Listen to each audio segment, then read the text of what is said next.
Assalamualaikum dan salam sejahtera. Bersama kami Berita di TV. Jangan lupa untuk follow Facebook Malaysia Deadline dan YouTube Deadline TV. Antara menarik hari ini, Bersatu terus hentam Ahli Parlimen Bukit Gantang. PAS dakwa sokongan Syed Abu Hussein Hafiz kepada Perdana Menteri dirancang. MIC enggan layak amaran keluar kerajaan pemuda PKR Selangor. Mak Sabu makin goyang bila mula dicabar dari dalam. Tan Sri Muhyiddin Yassin gagal dalam permohonannya bagi mendapatkan kembali pasport antarabangsa secara kekal dan tanpa syarat di Mahkamah Seksyen di sini bagi membolehkannya pergi bercuti di United Kingdom. Hakim Azura Alwi membuat keputusan itu selepas mahkamah mendapati bekas Perdana Menteri itu masih berdepan 3 tuduhan pengubahan wang haram berjumlah 200 juta ringgit berkait projek Jana Wibawa dan alasan kukuh selain untuk bercuti serta mendapatkan rawatan di luar negara. Katanya selepas meneliti dan menimbang segala hujahan bertulis dan lisan, autoriti yang dikemukakan semua pihak mahkamah berpuas hati dan memutuskan permohonan pemohon Muhyiddin untuk mengubah jaminan bond dan melepaskan pasport antarabangsa permohonan tanpa syarat seperti dalam notis permohonan adalah ditolak. Katanya jika mahkamah bersetuju hujahan pemohon, keputusan Mahkamah Tinggi pada 15 Ogos 2023 yang membatalkan 3 pertuduhan predikat bawah Akta SPRM 2009 mewujudkan perubahan keadaan material. Mahkamah berpendapat pemohon masih perlu mengemukakan alasan yang kukuh kenapa syarat bond jaminan diubah dan kenapa pasport antarabangsanya tidak perlu dilepaskan tanpa syarat. Menurutnya, mahkamah mendapati antara alasan kukuh dikemukakan pemohon untuk tujuan bercuti dan mendapatkan rawatan di luar negara. Mahkamah berpendapat bagi tujuan itu, pemohon boleh memohon mendapatkan pasport antarabangsa secara sementara dan pengurusi Perikatan Nasional itu tidak akan diprejudiskan. Katanya selanjutnya pemohon masih lagi mempunyai pertuduhan di bawah Akta Pencegahan Pengubahan Wang Haram, Pencegahan Pembiayaan Keganasan dan hasil daripada aktiviti haram 2001. Permohonan untuk membatalkan pertuduhan itu difailkan dan akan didengar oleh mahkamah ini. Sehubungan itu, mahkamah mendapati adalah satu pramatang dan tiada keperluan pada tahap ini untuk mahkamah mengubah syarat jaminan bond. Mahkamah kemudian membenarkan Presiden Bersatu itu melalui peguamnya, Datuk K. Kumara Indran, mendapatkan pasportnya untuk sementara dan dikembalikan semula ke mahkamah pada 15 Januari tahun depan. Pada 16 Oktober lalu, Muhyiddin memohon untuk mendapatkan kembali pasportnya dari Mahkamah Seksyen atas beberapa alasan, termasuk sudah membuat perancangan untuk bercuti bersama keluarganya ke London, United Kingdom pada akhir tahun. Selain itu, Muhyiddin menyatakan hasrat untuk ke Singapura bagi menjalani pemeriksaan kesihatan. Muhyiddin menegaskan dirinya tiada risiko untuk melarikan diri berdasarkan beberapa sebab termasuk memegang jawatan penting seperti Ahli Parlimen Paguh, Presiden Bersatu dan pengurusi Perikatan Nasional. Ahli Parlimen Bukit Gantang, Syed Abu Hussein Hafiz Syed Abdul Faisal disifatkan biadab dan angkuh susulan tindakannya secara terbuka menyokong Datuk Seri Anwar Ibrahim. Ketua Penerangan Bersatu Razali Idris juga mahu Syed Hussein melepaskan kedudukannya sebagai wakil rakyat dan mengembalikan semula mandat kepada rakyat. Katanya saya mencabar Ahli Parlimen Bukit Gantang sekiranya anak jantan supaya melepaskan jawatan tanpa berselindung di sebalik Akta Lompat Parti dan kembalikan mandat kepada rakyat untuk diadakan pilihan raya kecil seberapa segera. Mandat rakyat harus dipertahankan dalam sistem demokrasi negara. Pemimpin tidak berprinsip dan khianat pimpinan dan rakyat harus dihukum dan disingkirkan mengikut perlembagaan parti dan undang-undang negara. Gesaan sama turut dibuat Bersatu Bukit Gantang susulan tindakannya menyokong kerajaan. Syed Hussein bagaimanapun menegaskan sokongannya kepada Anwar kerana kecewa Perikatan Nasional tidak berunding bagi mendapatkan peruntukan wakil rakyat pembangkang. Wakil rakyat penggal kedua itu juga berkata, beliau tidak diugut atau diberi tekanan mana-mana pihak dalam membuat keputusan yang diumumkan secara terbuka pada sidang Dewan Rakyat. Sementara itu, Razali turut mempersoalkan siasatan pihak berkuasa berhubung laporan polis yang telah dibuat berkait usaha berterusan pihak tertentu berterusan mengugut dan menawarkan sokongan kepada Ahli Parlimen pembangkang. PAS mendakwa pengisytiharan sokongan Ahli Parlimen Bukit Gantang, Datuk Seri Abu Hussein Hafiz Syed Abdul Faisal kepada Perdana Menteri Datuk Seri Anwar Ibrahim di Dewan Rakyat seolah-olah perbuatan dirancang. Ketua penerangannya Ahmad Fadli Syahri berkata, tindakan itu dapat dilihat dengan jelas apabila soalan yang sepatutnya dibangkitkan wakil pembangkang digunakan sebagai peluang untuk wakil pembangkang mengisytiharkan sokongan kepada Perdana Menteri. Bayangkan hari ini sesi pertanyaan kepada Perdana Menteri, soalan diberikan biasanya ada dua, iaitu satu soalan daripada pembangkang. Menariknya, soalan dari pembangkang dipilih dari soalan Ahli Parlimen Bukit Gantang yang anda boleh lihat sendiri ayat dan soalan itu langsung tidak mencerminkan soalan dari Ahli Parlimen pembangkang. Sudahlah kamu ada satu soalan kepada kerajaan, kamu pilih pula Ahli Parlimen pembangkang yang memang bertujuan untuk mengisytiharkan sokongan kepada Perdana Menteri. Padahal banyak lagi soalan boleh ditanya pembangkang. tapi sengaja dipilih soalan ini dengan tujuan untuk mengisytiharkan sokongan. Ia bukan satu kebetulan sahaja, tapi soalan bola tanggung dan ia sengaja dipilih untuk menyatakan sokongan terbuka kepada Perdana Menteri. Kalau begitu, tak payahlah buat soalan untuk Perdana Menteri. Syed Abu Hussein dari Bersatu mengumumkan sokongan terhadap Anwar ketika mengajukan soalan tambahan pada sesi waktu pertanyaan Perdana Menteri di Dewan Rakyat. Sebelum ini, beliau pernah menyatakan pendiriannya akan menyokong kepimpinan Anwar yang juga Ahli Parlimen Tambun sekiranya peruntukan disalurkan ke kawasannya. Untuk rekod, beliau ketika itu memohon peruntukan sebanyak 30 juta ringgit, membabitkan kerja penyelenggaraan tadbikar kemas berjumlah 1.5 juta ringgit, pembangunan ekonomi komuniti RM90,000 dan kemudahan ameniti sosial 3 juta ringgit.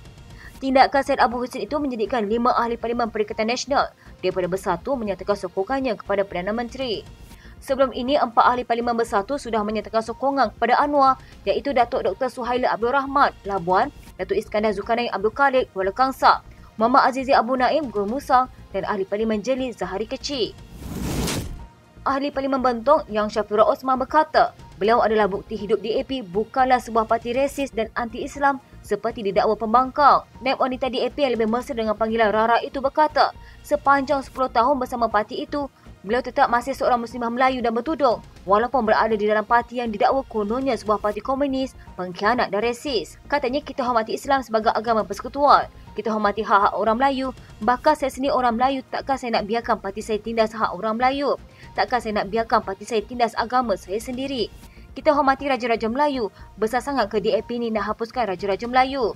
Justru beliau yang juga ahli jawatan kuasa tertinggi DAP memohon para pengundi membuat pilihan yang bijak dengan menolak politik resis dan ada bermain dengan sentimen agama. Sementara itu, Setiausaha Agung UMNO, Datuk Dr. Ashraf Wajdi Dusuki memberi jaminan bahawa kerajaan perpaduan yang terbentuk dengan kerjasama antara lain parti DAP ini tidak akan berkompromi terhadap segala perkara yang termaktub di dalam perlembagaan persekutuan.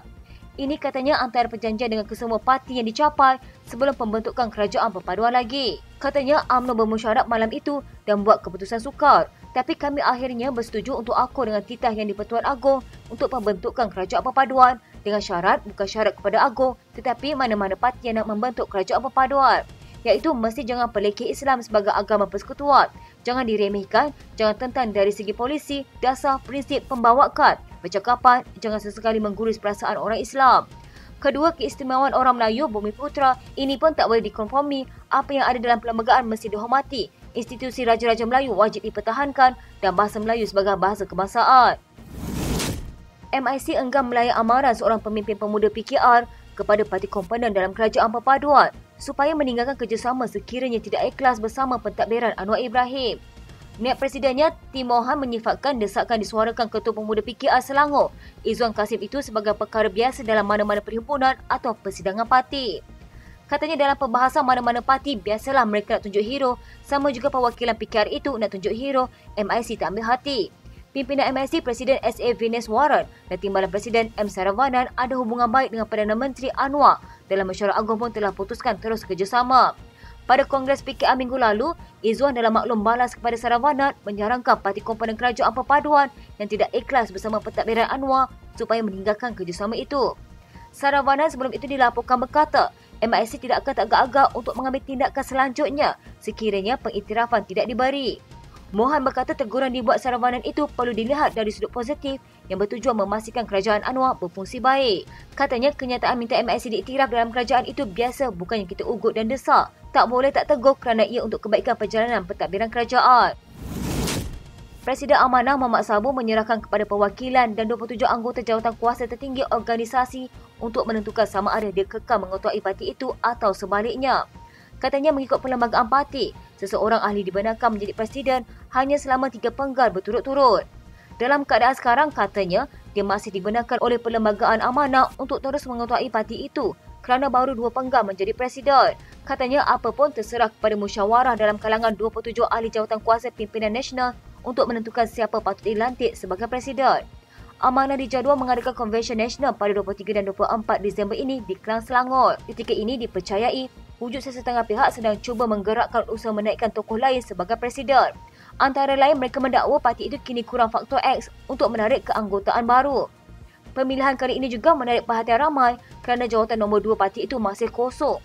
Ekoran kematian penyandangnya Salahuddin Ayub pada 23 Julai lalu. Kata Muhammad, dia tidak berhalangan jika ada sesiapa yang mahu ke depan untuk menawarkan diri sebagai presiden baru amanah sesuai dengan amalan demokrasi parti itu. Katanya sesiapa sahaja yang berminat menawarkan diri sebagai Presiden, silakan. Ini parti yang terbuka sebab kita dalam amanah bukan ahli memilih Presiden secara langsung. Perwakilan memilih 27 orang ahli jawatan kuasa nasional. Yang dipilih itu 27 itulah yang akan buat mesyuarat memilih Presiden, timbalan dan lain-lain. Kalau kita kata keberatan pun, orang nak cabar, dia akan mencabar juga. Jadi biarlah kita relax saja dan serah kepada perwakilan. Ahli Parlimen Kota Raja itu juga tidak menjangkakan amanah akan berpecah atau berpuak-puak kerana gerakan kempen dalaman menjelang pemilihan nanti.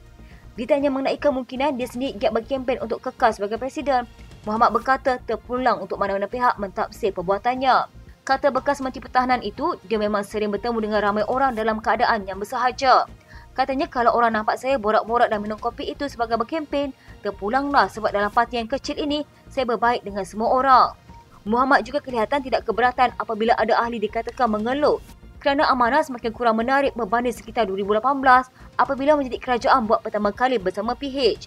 Katanya dia bersikap terbuka dengan kritikan dan teguran ahli parti. Mengakui penambahan ahli penting untuk kelangsungan parti, ia bukan penentu mutlak jatuh bangun amanah. Katanya macam UMNO yang mempunyai keanggotaan 3 juta ahli, tapi ada ketikanya masih tidak dapat undi daripada mereka. Maknanya jumlah ahli penting, tapi bukan ukuran kekuatan sesebuah parti. Sekian berita hangat pagi di TV pada hari ini. Jangan lupa untuk follow Facebook Malaysia Deadline dan YouTube Deadline TV.